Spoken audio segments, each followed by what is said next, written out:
because it's striking that it's happening right in the middle of the peace negotiation, and it's happening, includes killing the Iranian chief negotiator in the peace negotiation, right?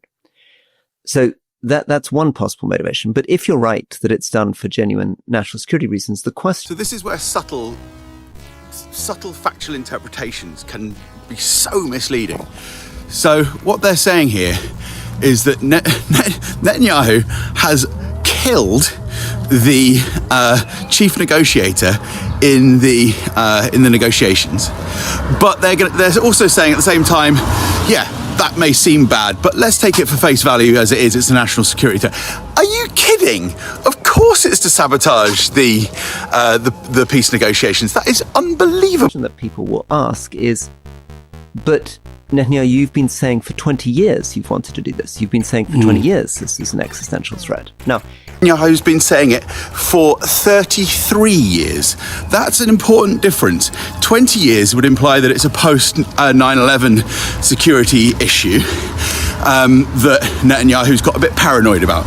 No, his first statement about nuclear weapons, the threat of nuclear weapons in the Middle East, was in 1992, and he said them repeatedly, constantly warning that Iran or Iraq is just a few months away from nuclear capacity. He's been saying that for 33 years, not 20 years. It's important. These kind of subtle distinctions are ways that mainstream analysts make the completely unacceptable acceptable. Oh, actually, and this will be the great historical question. If Iran now ends up with a nuclear weapon, to what extent will Netanyahu carry the blame for that from future historians, and how will one get to the bottom of that question? Yeah, one of the things... Well, yeah, historians might ask that, if there are historians still to come.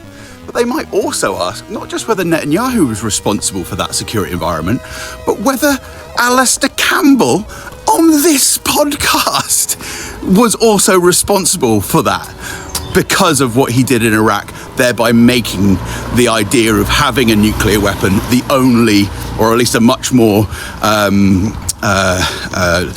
legitimate seeming strategy for so-called rogue states of the time.